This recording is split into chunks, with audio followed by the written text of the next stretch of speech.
One thing I heard on the radio yesterday, I don't know whether you heard this yourself, they're not going to be doing anything from the expanded universe.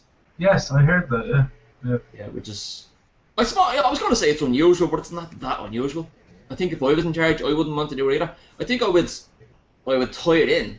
I would make it feel to the people who are the big fans who've read all of those books. I would add things in so it all feels tied together. But I would still go in a different direction. Even as a fan of the books, I wouldn't want to see one of those books on the big screen because that's already in my head. I already know what that feels and looks like. I don't want to. Yeah.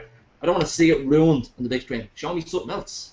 It is still a bit of a slap in the face, though, I think, to the fans. When you release all these books and people get invested in them as if they are part of the canon, and you act like they are part of the canon, and you don't say anything about it, and then all of a sudden you're making a new movie with a new director, and he's just like, no, none of that shit matters anymore. And like, then why do you even bother reading? Because that is the feeling. It sounds like he's kind of wiping his hands at the whole thing. In fact, the phrase that was used was, they're going to jettison. They're going to jettison all of those expanded universe books, which I thought was a very violent phrase to use, because I actually pictured them jettisoning them into space or something. It's just interesting. I'm just surprised that they went that way with it. Yeah, I think so long as they don't make huge changes, like changes to the names of Han and Leia's kids and Luke's kids and whatever, changes to that character. Yeah. As long as they don't change shit like that, that it won't be too bad. But of course, any slight fucking variance on the screen, the fans are going to be like, oh, no, that's not how it works. Do you think they're going to go with the traditional, I mean, what else are they going to do with it really, but they're going to go with the traditional Sith versus Jedi story? I don't know, and I don't really know how I feel about it, whether I want it to or not. I kind of don't like the whole Sith thing. Do you know what I mean? Yeah, and it goes back to growing up with the first three films. The Sith wasn't like this thing in those three films. It became a thing in the prequels. Oh, this is a very important thing. We're going to completely, constantly talk about this balance between the good fucking side of the Force and the Sith. Do you know what I mean? Whereas I don't even think the word Sith came up in the first three films. Am I right in saying that? They only came up in so far that they mentioned that Darth Vader was a Sith. Right. But that story wasn't so much Sith versus Jedi, where it's kind of like father versus son, Empire versus Rebel kind of thing. Yeah. So the whole thing about the Siths in prequels, it just really felt like there's always two. And it seemed like not only is there always two, there's never just one, there's always two for some reason, right? It always felt like there would never be more than two, which is completely ridiculous, of course. But that's how it felt. Yes. If there was never more than two, then that's a really bad system. What if they both get killed? Then doesn't work. Me and Anto were at that Star Wars experience thing, or whatever it's called, a few years back, a couple of years back, and they had that whole thing where they were doing autograph signing. But Julian Glover was there. You know him? No idea. I said really to sound like I'm educated. Do you remember Indiana Jones and the Last Crusade? Yes. Do you remember the bad guy? He drank the Grail, and it was the wrong Grail, and he got old really fast. Yes. Yeah. He was there, and I got his autograph and I got my picture taken with him. Yeah. Now, obviously, I still have the picture that I got taken with him, but his autograph was on a picture of him on the set drinking the wrong Grail, you know? And I lost it on the way home. Aww. And he wrote, like, something cool, I can't remember, something to Liam, blah, blah, blah, something about choosing poorly. Because he had all these pictures on his desk and he was like, which one do you want? I was looking and I says, this one. And he says, yes, the picture of me choosing poorly. And I was like, in fairness, it was Elsa who chose the cup for you. And he was like, oh yeah. In his head he was going, fucking nerds. These fucking fanatics.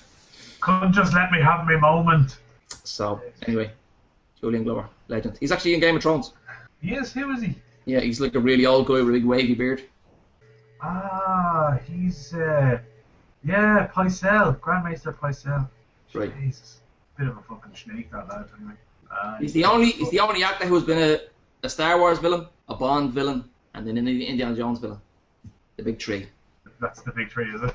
Yeah, in my book. Well. The only thing that the Star Wars villain is slightly tenuous. It was a very small role. Who was he in Star Wars? I can't even. I'm trying to picture him now. He had that grey uniform with the shiny hat. Oh, he was one of the Death Star lads. Yeah, something like that. Some sort of commander or something. I'll give it to him. I'll give it to him. He can have it. So anyway, Another name that was brought up was Adam Driver. they're saying he's going to be the main villain of the movie. Are they saying he is really? That's what I've heard. That's what I've heard a couple of times. Yeah. He's not intimidating at all. I don't think. No, but he could be one of those. Not so much the soldier villain, the brain villain.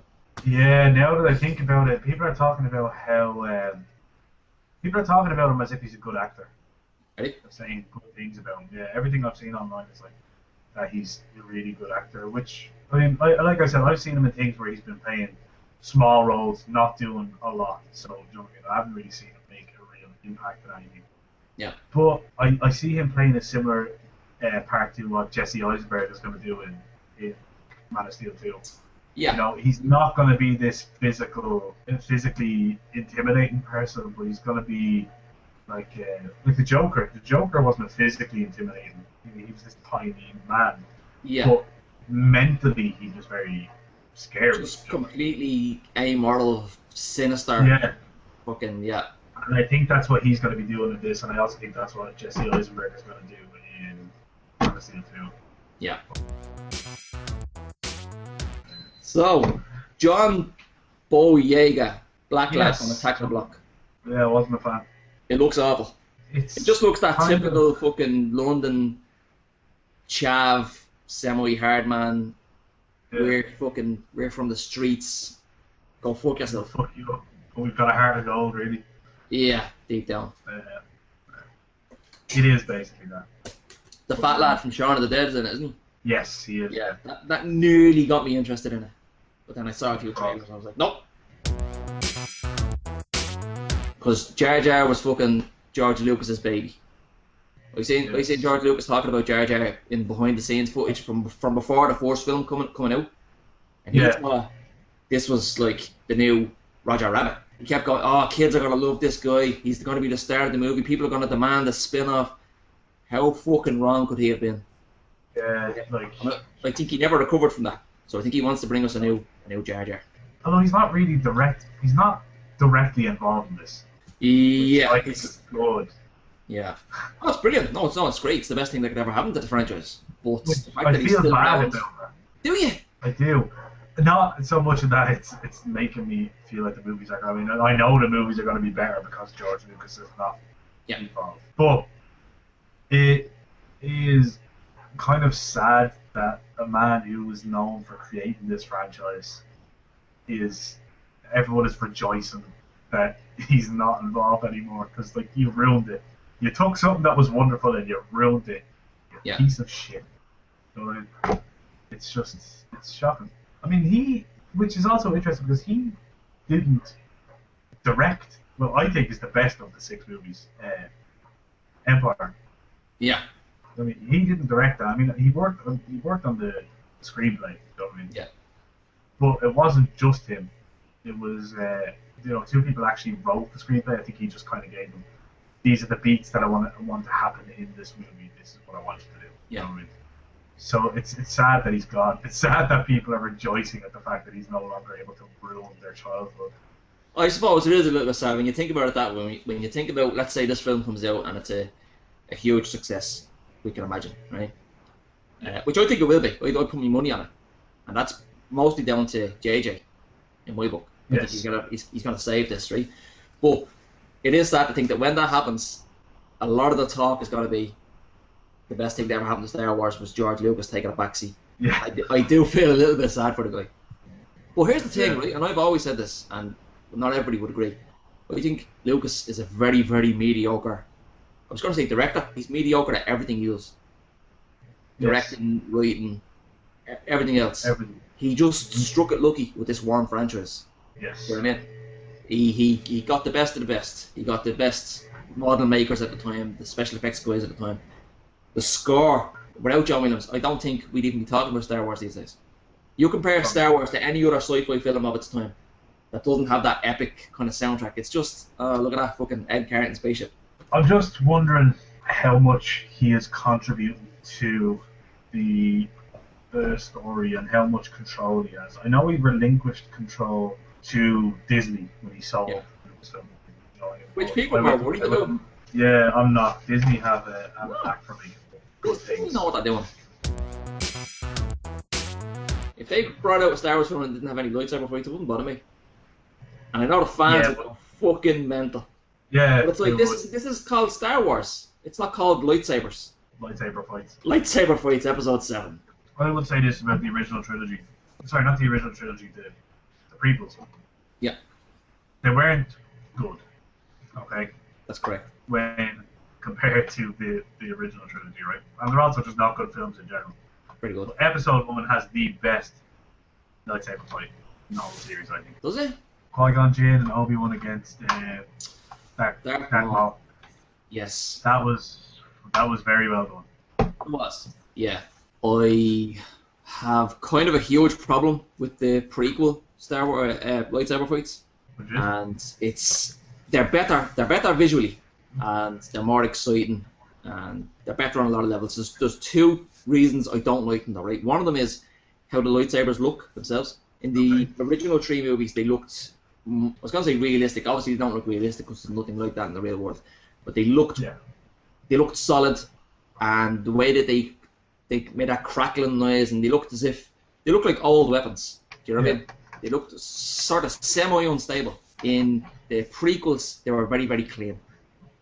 They didn't have that look to them. Do you know what I mean? They looked like very, very clean, kind of CGI light swords. But that's only a very small reason why I didn't like fights. The main reason is the whole Jedi Knights thing. Yeah. They're Jedi Knights, they're not Jedi Samurais. Now, I can understand they're very skilled and they're very practiced and they have the Force and all that jazz, so of course they can do somersaults and this and that. The first 3 movies, the main reason they didn't have any of that was because they didn't have the skills, they didn't have the CGI, they didn't have the wire fighting techniques. Do you know what I mean? So the fighting was very kind of old school Knights of the Realm fighting, two-handed, swinging and blocking and what have you. Whereas 30 years later, we have all this CGI, we have the wire fights, we have the skilled stuntmen and what have you. So you've got people doing somersaults and spinning around and one-handed and dancing with the fucking things. It just didn't sit well with me. It didn't feel right. Take it off like a helicopter. Yeah, because it just, I don't know. Like I said, it looked better. It was more exciting, but in my mind, it's not better because it just pisses all over the originals. The thing that I would say about what you just said, the original trilogy is set obviously after the prequel trilogy because they're prequels, right? Yeah. So it makes sense that the lightsabers in the prequel trilogy are more refined, they're cleaner, they look like, they look better made. That's fair. The Jedi were wiped out. Do you know what I mean? So who's going to be fixing Jedi lightsabers? Yeah, that's true. It's an old lightsaber that Luke is using, do you know what I mean? Yeah. So. And the crystals are fucking running out of power or some nonsense. It is because of the special effects. So they didn't have the technology they had, but that's kind of a get out for that. Yeah, I suppose the next thing we'd say is thanks for watching. Yeah, we'll see you next time, and stay tuned.